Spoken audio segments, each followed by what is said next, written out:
Hello my dear student, good morning to all. Welcome to my channel where every learning is enjoyable.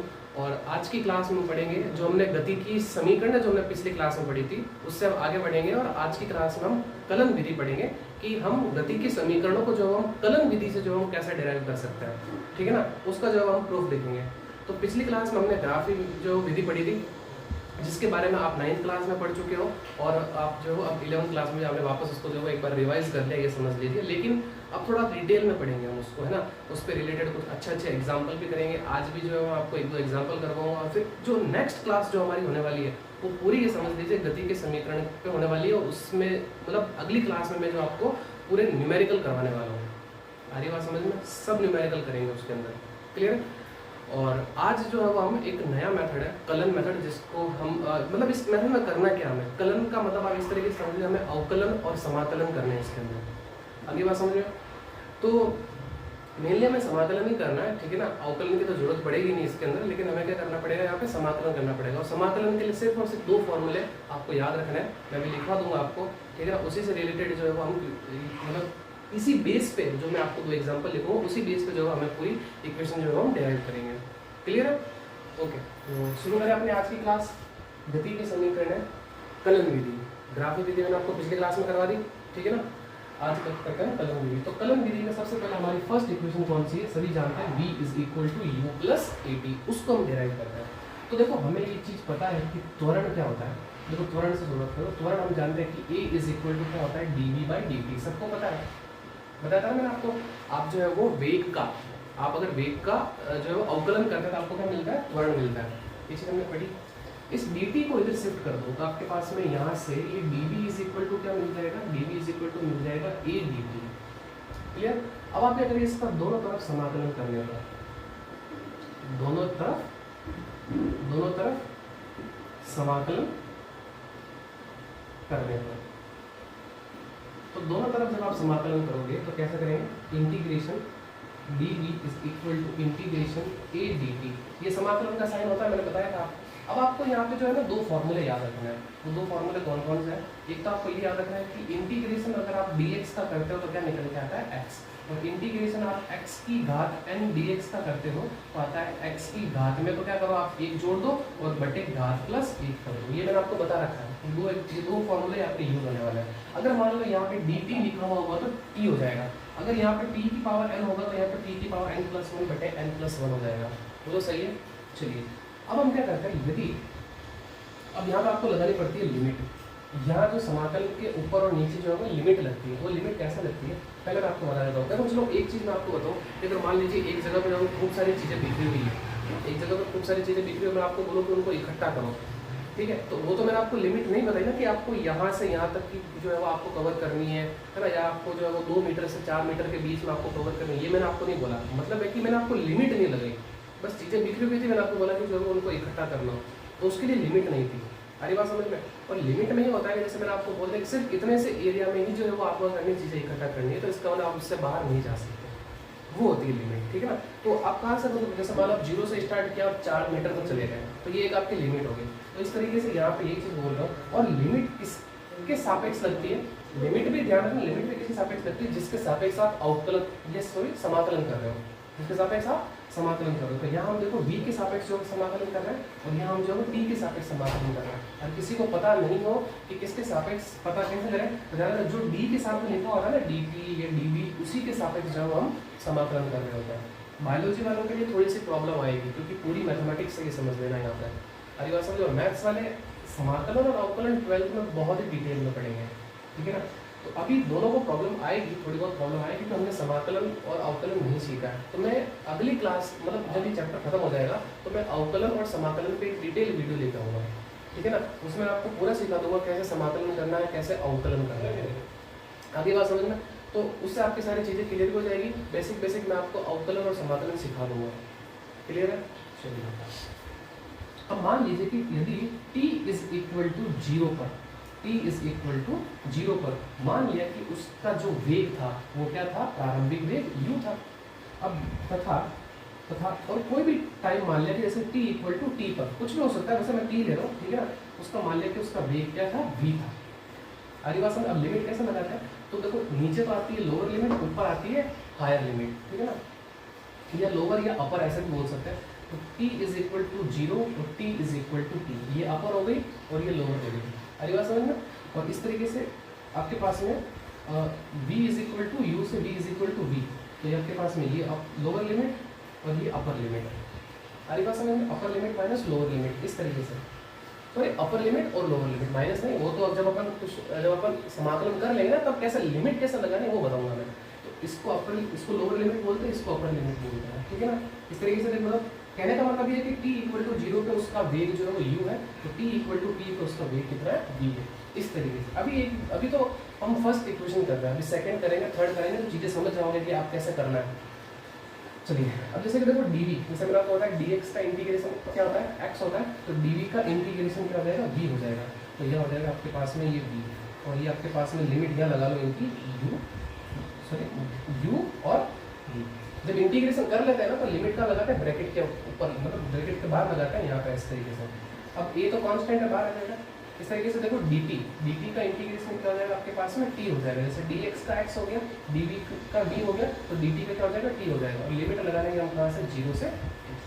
अब आप limit लगाओ। अब limit कैसे लगा लेंगे कि जिसके सापेक्ष आपने अवकलन किया है उसकी जगह एक बार अपर लिमिट रखिए, फिर माइनस, फिर लोअर लिमिट रखिए। तो v का क्या था, तो v की जगह ये v आ जाएगा, फिर माइनस, फिर आएगा आपके पास में v की जगह u, और फिर ये a, और फिर इस t की जगह ये t आएगा, फिर माइनस, और फिर ये g। तो देखो अब क्या होगा आपके पास में, ये v minus u is equal to आपके पास में क्या हो गया, 80। इस u को उधर शिफ्ट कर लीजिए, आपके पास में v इज इक्वल टू क्या आ जाएगा, u प्लस 80। क्या यही न्यूटन की फर्स्ट समीकरण है, सबको पता है v is equal to u plus 80 होता है, ठीक है। चलिए सेकंड आ जाइए। जैसे कि आपको पता है कि वेग क्या होता है, वेग हम जानते हैं वेग क्या होता है, v is equal to ds by dt या dx बाई dt। ये तो होता है जब हम विस्थापन का अवकलन करते हैं तो हमें क्या मिलता है, वेग मिलता है। तो s भी लिख सकते हैं, x भी लिख सकते हैं, मैंने आपको सिंबल बताया है ना विस्थापन को लिखने के। अच्छा, इस dt को जब शिफ्ट करो तो आपके पास में ds बराबर क्या मिल जाएगा, v dt। क्लियर। इसको समीकरण 1 दे दो। तो समीकरण 1 से जो है वो आप यहाँ पे वैल्यू रखो, इसमें v की, समीकरण 1 से जो आप इस v की वैल्यू रखो, तो ds इज इक्वल टू क्या मिल जाएगा आपको, u प्लस 80 इंटू dt। बोलो सही है, क्लियर। अब इस क्या करो आप, अब इसके दोनों तरफ आप क्या करो, समाकलन कर लो, ठीक है ना। दोनों तरफ समाकलन कर लेते हैं, दोनों तरफ समाकलन करने का। तो दोनों तरफ जब आप इसका समाकलन करोगे तो देखो क्या हो जाएगा, integration ds integration u plus 80 और फिर ये dt। इंटीग्रेशन करिए। अब वही चीज़ है हमारे पास में यहाँ पे कि यदि t बराबर 0 पर उसका विस्थापन मैंने मान लिया कितना है, 0 है। t बराबर 0, टाइम 0 पर विस्थापन कितना था, 0 था, मिनिमम ये मान सकता है। तथा t बराबर t पर कोई भी टाइम होगा, t बराबर t, इसलिए मैं t ले रहा हूँ, ठीक है ना। तो क्वेश्चन में दे रखा होगा आपको। तो t बराबर t पर आपके s इज इक्वल टू क्या हो जाएगा, s। वो विस्थापन कितना है उसका, s की है। तो लिमिट लग जाएगी 0 से t और फिर ये 0 से s। देखो यहाँ पे x के सापेक्ष किया और यहाँ पे t के सापेक्ष, यहाँ v के सापेक्ष था, यहाँ t के सापेक्ष। तो लिमिट उसी के अकॉर्डिंग लगती है जिसके सापेक्ष आप समाकलन करते हैं। तो देखो ds का इंटीग्रेशन क्या हो जाएगा, s, और ये चीज़ है ना, समाकलन को इंटीग्रेशन बोलते हैं, लिमिट। अब अच्छा, इसको पहले रुको, मैं अलग अलग कर लेता हूँ, फिर करते हैं समाकलन, ठीक है। इंटीग्रेशन लिमिट 0 से s और फिर ये ds, इनको अलग अलग करो है ना, ब्रैकेट को खोल दो तो dt इसके साथ में आ जाएगा, u के साथ में, तो u बाहर आ जाएगा, कांस्टेंट है। इंटीग्रेशन फिर t और फिर ये dt, फिर प्लस, फिर a बाहर आ जाएगा, फिर इंटीग्रेशन लिमिट 0 से t और फिर ये t और फिर ये dt। बोलो क्लियर है ना, u dt और at dt है ना, u dt at dt, u और a को बाहर करोगे क्योंकि कांस्टेंट है। अब देखो इसका रखो, इसका समाकलन, तो ये हो जाएगा आपके पास में s, ds का s हो जाएगा, लिमिट लग जाएगी 0 से s, फिर ये u dt का क्या हो जाएगा, t, और लिमिट लग जाएगी 0 से t, फिर प्लस, और फिर ये a। अब यहाँ ध्यान देना, यहाँ क्या देखो t dt, जैसे कि देखो अगर मैं मान लूँ कि इसकी पावर कितनी है, 1 है, मान लीजिए इसकी पावर कितनी है, 1 है, तो देखो क्या हो जाएगा, t की पावर n और d, ये dt है, t dt।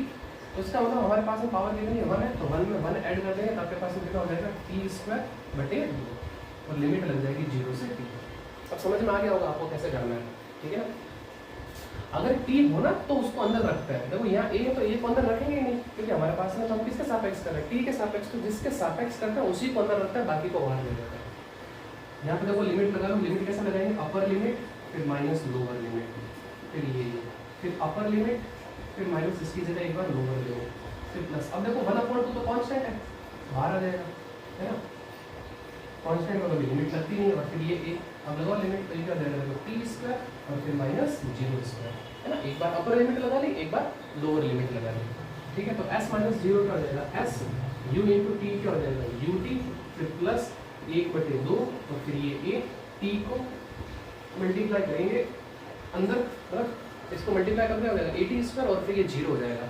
और s is equal to ut plus half at square, ये किसके समीकरण है, गति की दूसरे समीकरण है। आई होप आपको समझ में आया होगा, ठीक है ना। तो आपको, आप इनको अगर 1-2 बार देखोगे तो सारी चीज़ें आपको क्लियर हो जाएगी, नहीं तो फिर ये समझ में नहीं आने वाला, ये ध्यान रखना। प्रैक्टिस जरूरी है इसकी, इनकी प्रैक्टिस जरूरी है, प्रैक्टिस बहुत जरूरी है, ठीक है। सो फटाफट पहले इसको नोट करिए, फिर हम आगे बढ़ते हैं, हम तीसरे समीकरण समझते हैं क्या होता है, ठीक है ना। सो नोट करिए आप इसको, जल्दी से जल्दी आप नोट करिए, वीडियो को पॉज करिए और नोट करिए, फिर हम आगे बढ़ते हैं। पॉज करके नोट कर लो, पॉज कर लो और स्क्रीनशॉट खींच लो, ठीक है। चलो शुरू करते हैं।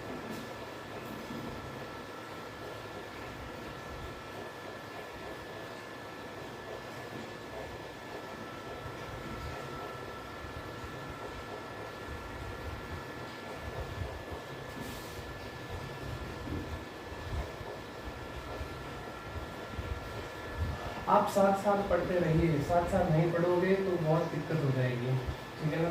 जैसे मैं पढ़ा रहा हूँ वैसे पढ़ते रहिए, और कोई प्रॉब्लम हो, कोई डाउट हो तो आप पूछते रहिए, ठीक है ना। मैसेज कर सकते हो, कॉल कर सकते हो, कोई दिक्कत नहीं है, ठीक है। चलिए थर्ड इक्वेशन अब डायरेक्ट करता है, तीसरी इक्वेशन क्या है। सो हम जानते हैं कि a इज इक्वल टू क्या होता है, dv/dt, ये सबको पता है, a is equal to dv/dt होता है। अब थोड़ा सा यहाँ पर चेंज करता है, देखो क्या है, a is equal to dv/dt into, यहाँ मैं एक चीज कर रहा हूँ,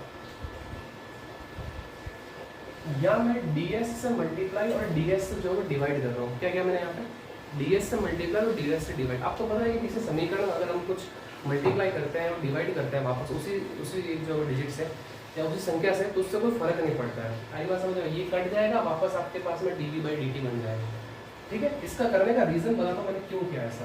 तो देखो ये a is equal to dv divided by, और फिर ये आपके पास में dt।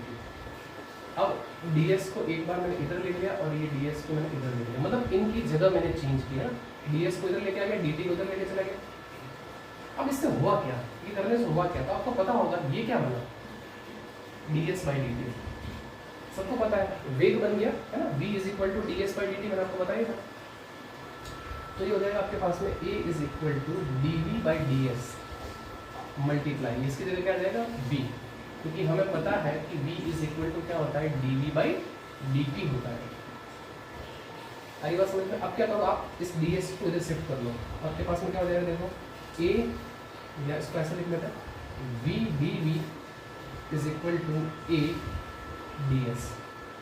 अगली बात समझ में। अब वही दोनों तरफ समाकलन कर दो इसका, ठीक है ना, दोनों तरफ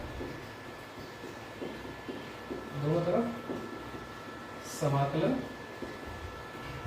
करने पर, तो समाकलन करोगे तो आपके पास में क्या जाएगा, integration v dv is equal to a बार आ जाएगा इंटीग्रेशन ds। अब लिमिट लगा लेंगे, तो लिमिट देखो क्या हो जाएगी, इसकी u और इसकी v थी, v के सापेक्ष क्या थी, प्रारंभिक तो आपके पास में क्या थी, लोअर u थी, हायर v थी, ds के लिए क्या थी, ये 0 थी, और फिर आपके पास में कितने s थी। अब वही देखो ये v dv है, तो अब देखो v की पावर कितनी है, यहाँ पे 1 है, तो 1 में 1 ऐड करेंगे, फिर डिवाइडेड बाय 1 + 1, तो आपके पास में हो जाएगा ये क्या, v² डिवाइडेड बाय 2, और लिमिट लग जाएगी u से v, और फिर यहाँ से आपके पास में a और ds का इंटीग्रेशन क्या हो जाएगा s, लिमिट लग जाएगी 0 से s। अब 1/2 को बाहर ले लीजिए, और ये हो जाएगा अपर लिमिट v² फिर माइनस, और फिर आपके पास में ये lower limit is equal to a, और फिर s और फिर minus 0, upper limit minus lower limit. इस 2 को उधर शिफ्ट कर दो तो आपके पास हो जाएगा ये v square minus u square is equal to 2as। ए कौन सा भेजेंगे s, as हो जाएगा और मतलब ये 2 उस तरफ जाएगा ना 2as हो जाएगा और अंदर इसको भेजोगे तो 0 हो जाएगा, तो लिखने की जरूरत नहीं है। ये आपके पास में तीसरी समीकरण आ गई गति की, v square minus u square is equal to 2s। तो ये मेथड से आपको एग्जाम में क्वेश्चन पूछ सकता है, ठीक है ना। या तो तीनों तो एक साथ में नहीं पूछता है, 2 पूछ सकता है, 2 जरूर पूछा है और पूछा भी एग्जाम में कि फर्स्ट और सेकंड को जो है वो डिराइव करो, है ना, कलन विधि से। या एक भी पूछ सकता है, 1 नंबर में पूछेगा तो एक भी पूछ सकता है, 2 नंबर में पूछेगा तो 2 इक्वेशन पूछ सकता है। और मैंने आपको बताया कि या तो इससे आपको जो है वो समीकरण, जो गति के समीकरण है वो डिराइव करने का बोलेगा, और या जो है वो इस पे बेस्ड क्वेश्चन आएंगे। यानी कि फिक्स है कि कुछ भी पढ़ के जाओ ना जाओ एग्जाम में, ये टॉपिक जरूर पढ़ के जाना है, गति के समीकरण है, क्योंकि यहाँ से एग्जाम में क्वेश्चन तो पक्का आता है, हर साल आता है और इस बार भी आएगा। तो ये तो हो गया हमारे पास में तीसरा समीकरण। अब हम बात करते हैं हमारे अगले टॉपिक पे। अगला टॉपिक देखो क्या है, गुरुत्व के अंतर्गत गति। गुरुत्व के अंतर्गत गति।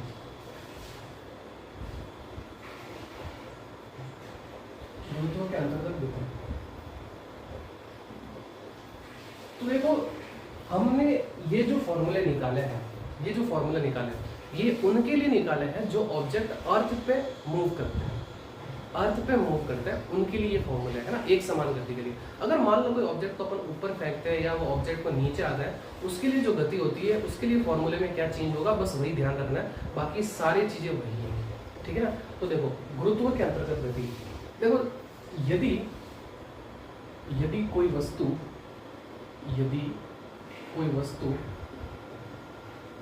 मुक्त रूप से, यदि कोई वस्तु मुक्त रूप से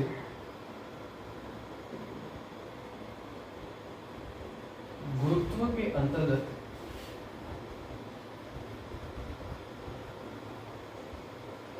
यदि कोई वस्तु मुक्त रूप से गुरुत्व के अंतर्गत गति कर रही हो तो उसके त्वरण को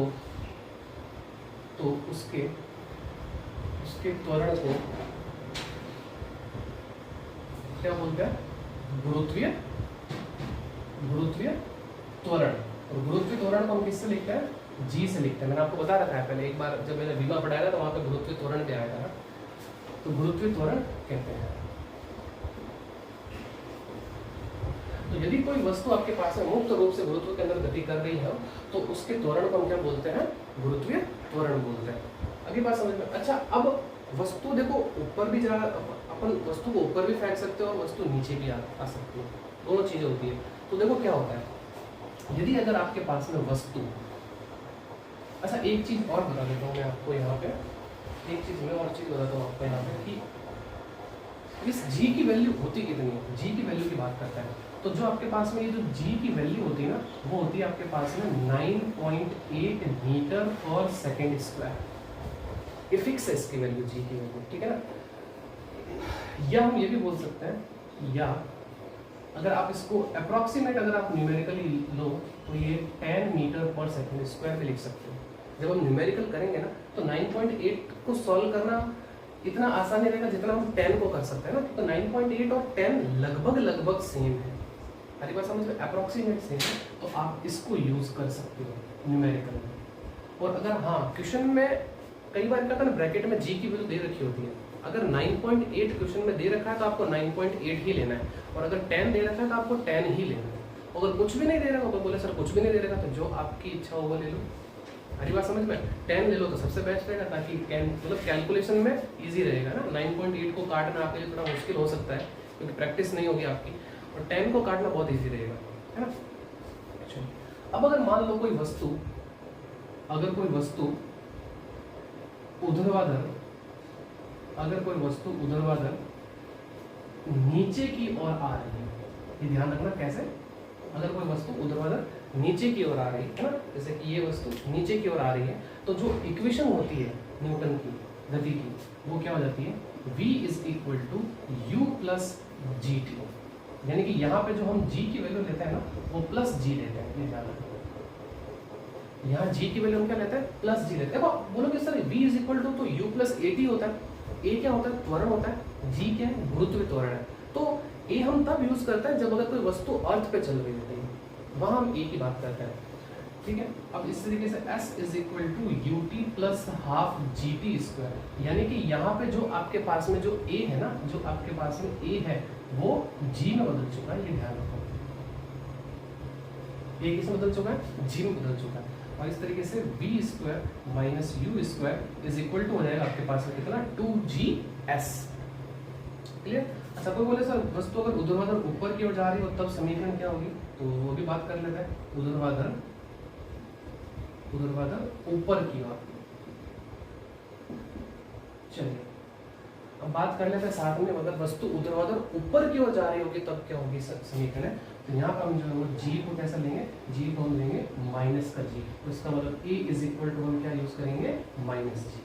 तो इक्वेशन क्या बन जाएगी आपकी, देखो v is equal to u minus gt, ये हो जाएगी आपके पास में s is equal to ut minus half gt square, और नेक्स्ट हमारे पास हो जाएगी v square minus u square is equal to minus 2gs। मतलब हमने क्या किया, g की जगह माइनस g रख लिया, बस ये ध्यान रखना। तो इस तरीके से जो हम अपने न्यूटन की जो तीनों आपके पास में समीकरण है, अगर जब वस्तु अगर गुरुत्व के अंतर्गत अगर आपके पास में जो गति करती है तब हम इन समीकरणों को यूज करते हैं। आगे बात समझ में। तो फटाफट आप पहले इनको नोट करिए, है ना, फिर हम इसके आगे बढ़ेंगे।